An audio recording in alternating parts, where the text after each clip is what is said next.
Hello guys, you're welcome to yet another class with Isaac Mantian Foundation, and we're going to be studying organs of government under the subject government. Government. We're going to be studying organs of government.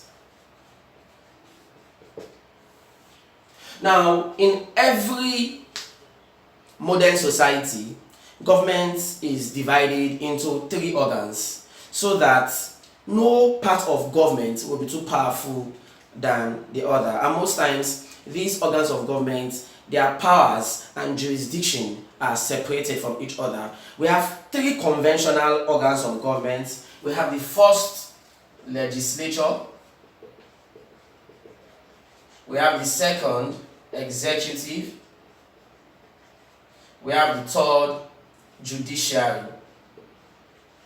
Now, the legislature is the organ of government that is responsible for making laws. We will start with legislature. It is the organ of government that make laws for the state. And using Nigeria as a case in point, we have legislature. No, Nigeria is a federal structure, and so we have three levels of government in Nigeria. We have the federal government, we have the state government, and we have the local government. Now, the legislature of the federal government of Nigeria is called the National Assembly. And this National Assembly is bicameral. Bicameral means here that our legislature at the federal level has two chambers. Bi, like bisexual, when a man has sexual intercourse with both male and female. Two, when you hear bi, it means what? Two. So bicameral means that Nigeria's legislature at the federal level has what? Two houses. The first house or the first chamber is the Senate. The Senate of Nigeria is composed of 109 members, and the second chamber is the House of Representatives. The House of Representatives is comprised of 360 members. Now, the Senate is called the Red House or the Upper House. It has lesser people. It can also be called the small house. Then the large house is the House of Representatives, called the Green House or the what? Lower chamber. The Green Chamber or the Lower Chamber. Senate, the Red Chamber or the what? Higher Chamber. But together they are called National Assembly in Nigeria.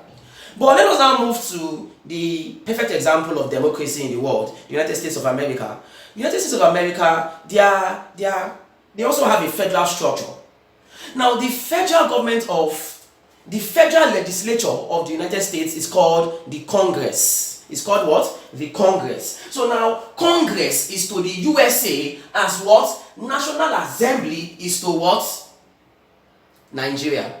But just as the Senate of Nigeria has 109 members, and in Nigeria we have 36 states, 109 members make up the Senate. Every state of Nigeria has 3 representatives in the Senate. Now, if we now times 3 times 36 states of Nigeria, we will get 108. The member of the Senate that makes the Senate 109 is from what? Abuja. So what this means is that the 36 states of Nigeria produce 3 senators each, but the Federal Capital Territory produces what?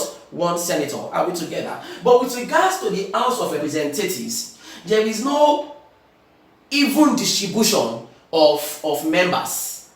In the House of Representatives, different states have different numbers of people that represent the states in the House of what? Reps. The larger the population of a state, the more its representatives in the what? House of Reps. With this explanation, you will know that when we say between Lagos and let's say Osun, which states we have more representatives in the House of Reps? Of course, your guess is as good as mine. The answer is what? Lagos. United States also has a bicameral legislature at the federal level. It is called both houses are called the Congress. The upper chamber is called the Senate. It has 100 members. Remember, Nigeria's Senate has what? 109 members, but the Senate of the United States of America has what? 100 what? Members. The Senate President of Nigeria is chosen from among the members of Senate in the ruling party. Are we together? But the Senate President in the USA is automatically the Vice President of the what? USA. Every state of the USA, remember, the United States has 50 states. Every state of the USA has 2 representatives in the Senate. Are we together? Now, this is the composition of the National Assembly. We will now move to the State Assembly. Now, in Nigeria, our states have our states practice unicameral legislature. Unicameral legislature. What this means is that we have only one chamber of the legislature at the states of Nigeria.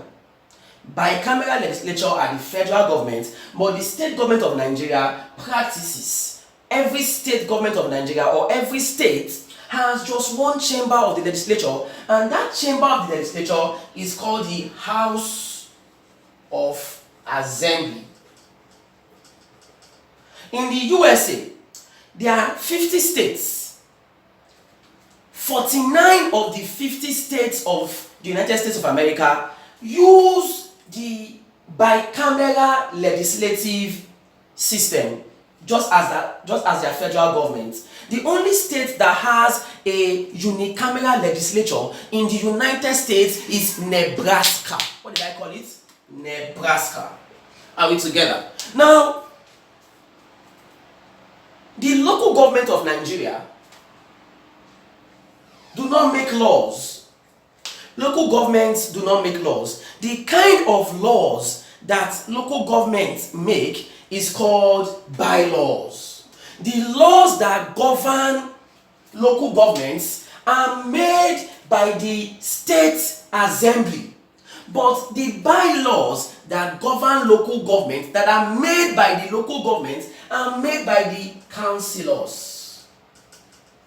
So we can therefore say that councillors make up the legislature at the local government level, while House of Assembly makes up the legislature at the state level, and the National Assembly makes up the legislature at the federal level. Now we will now move to the functions of the legislature.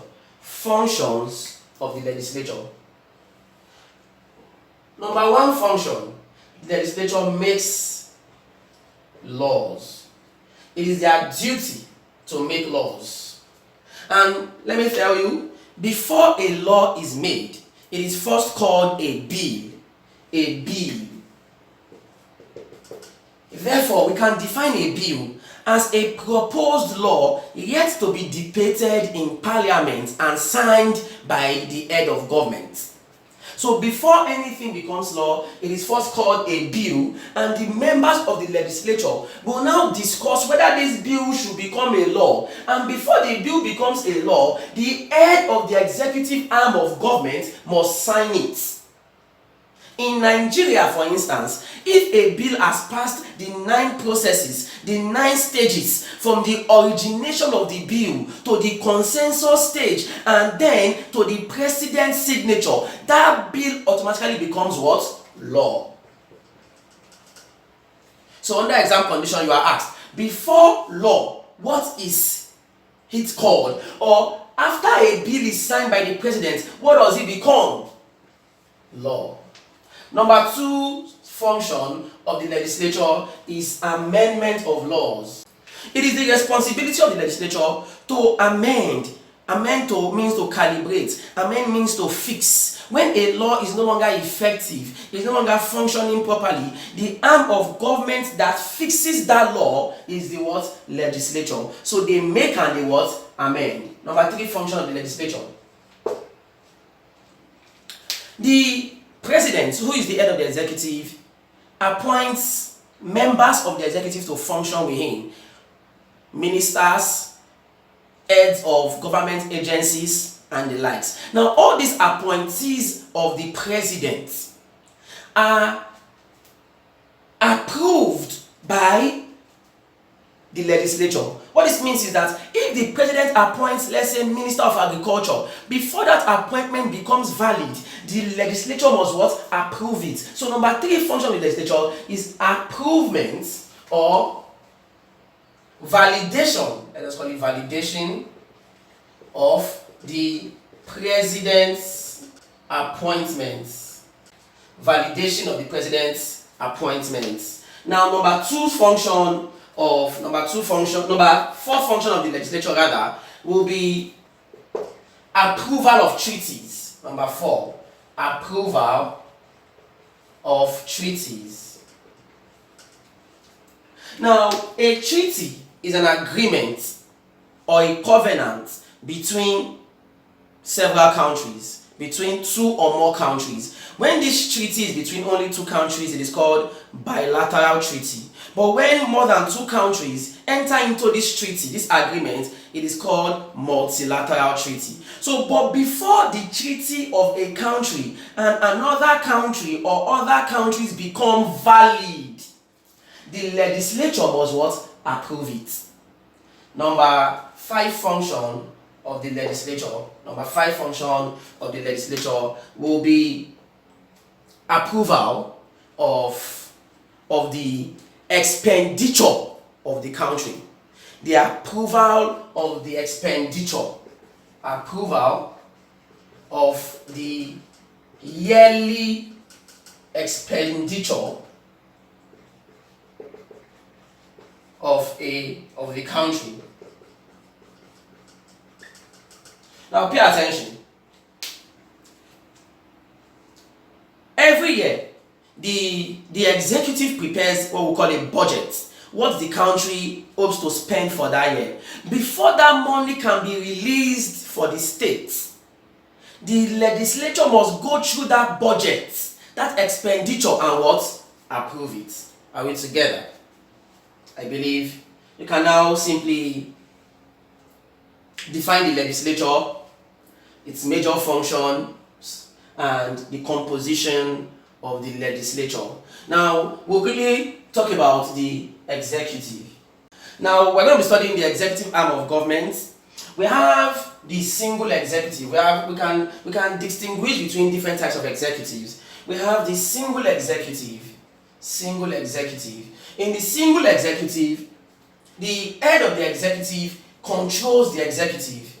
The head controls the executive, like the kind of executive that is practiced in the USA, where the president is in charge of the executive and appoints other members to function with him in the executive. So the USA is a perfect example of a single executive. Now we have the plural executive. In the plural executive, the head of the executive is just a chairman of a council, like the executive council in Switzerland. The executive council in Switzerland is an example of a plural executive, because the head of the executive is not the head of the other members. He is just a chairman of the council, but he is equal to the other members. There is equality among all the members of the executive.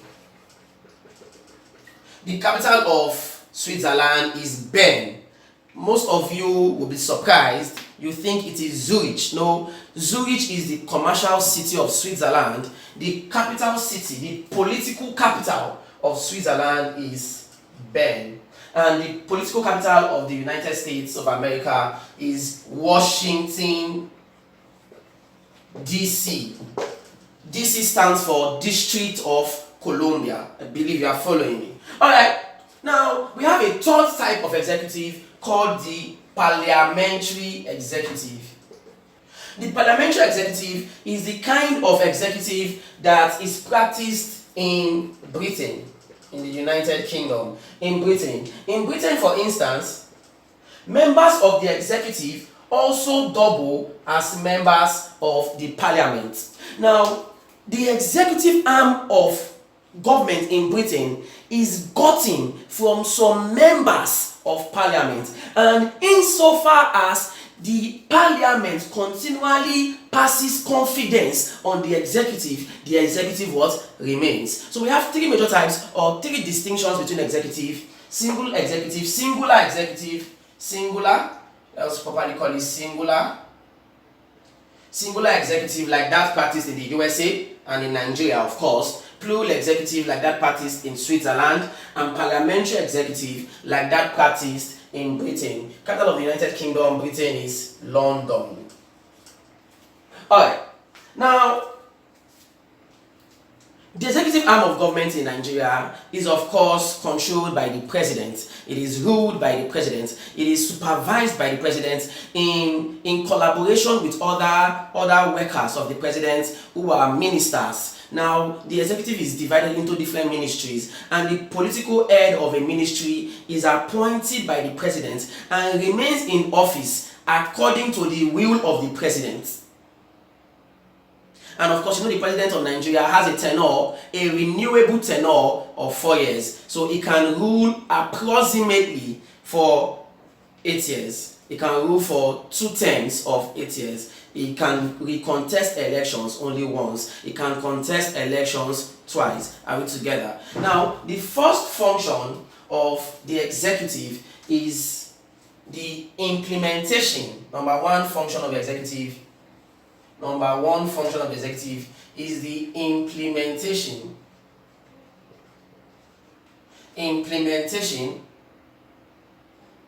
of laws.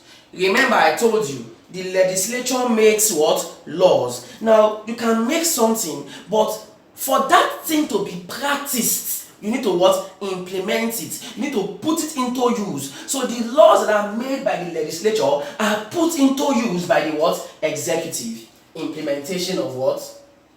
Laws. We can also say they execute laws. Number two function of the executive is that the executive formulates government policies.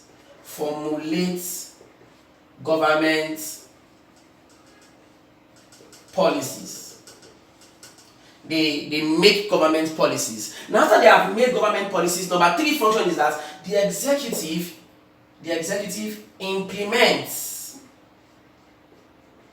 government policies.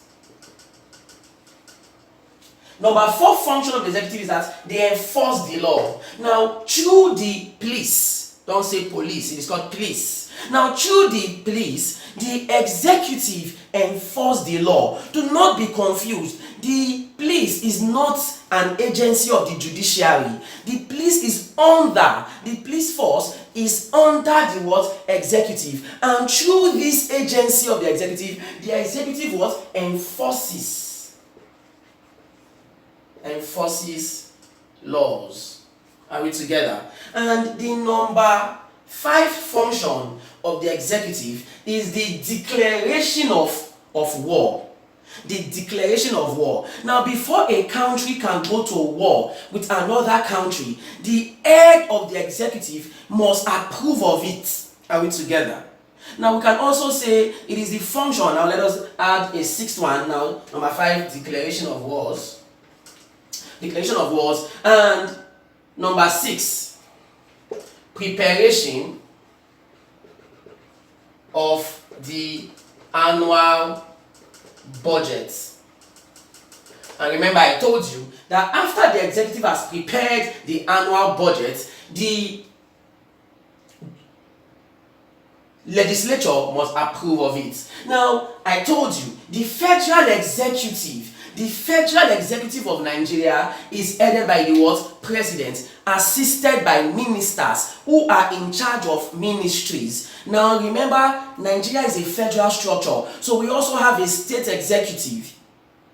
The state executive is headed by the what? Governor, who is assisted not by ministers but by what? Commissioners. Ministers are the heads of ministries at the federal level who assist the president, but commissioners are the heads of ministries at the state level who assist the what? Governors. Are we together? Now we also have an executive at the local level. Now the head of the executive at the local level is called a chairman. Whether this person is a woman or a man, the name, the title of that person remains what? Chairman. And this chairman rules the local government, implements the bylaws of the local government through the assistance, not by ministers, not by commissioners, but by supervisory councillors. Remember, ministers head ministries at the federal level and assist the president. Commissioners head ministries at the state level and assist the what? Governor in the executive.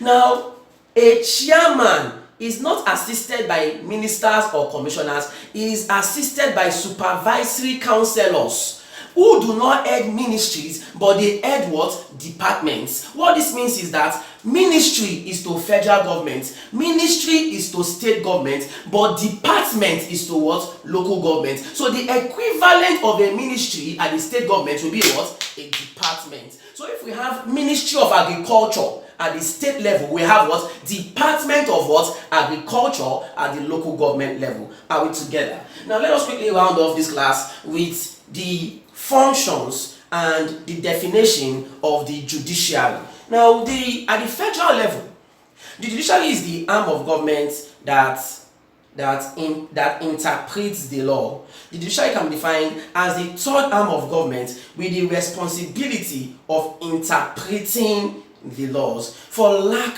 of time, now the judiciary at the federal level is headed by a chief justice. The judiciary at the federal level, it is headed by the chief justice of the nation, chief justice of the nation.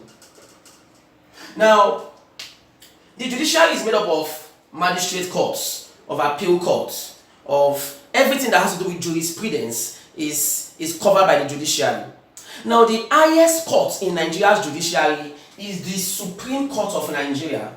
The Supreme Court of Nigeria is the highest court of appeal, Supreme Court. Before the Supreme Court of Nigeria became the highest court of appeal in 1963, the highest court of appeal in Nigeria was the British Privy Council. The British Privy Council in London. Even after Nigeria's independence, the British Privy Council still remained the highest court of appeal in Nigeria. Now, the head of the judiciary at the state level is called the chief judge. State level. The chief judge heads the judiciary. Are we together? Now, functions of the judiciary will include: number one, like I have said, interpretation of laws. When the laws are not understood, it is the judiciary that will now provide clarity with regards to the laws. Now, number two, settlement of disputes.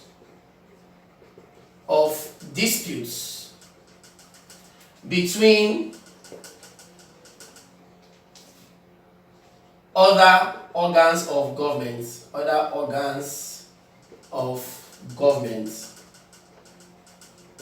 Now, when the executive and the legislature are at loggerheads, it mostly happens. Who do they run to? They run to the what? Judiciary to settle their what? Disputes. Number three function of the judiciary, we'll round off here. The judiciary is responsible for settling disputes between the individuals in the state. When two individuals or two or more individuals are involved in a fracas or are involved in a feud, they can take themselves to what? court, and they will have their representation in court. Through this, the judiciary settles their disputes. Unfortunately, I would have loved to continue, but we are pressed for time. We have come to the end of today's class. Remember, don't forget to subscribe to our YouTube channel at Isaac Humanitarian Foundation. This class was brought to you by IHF, Isaac Humanitarian Foundation, and it is free of charge. We want you to pass.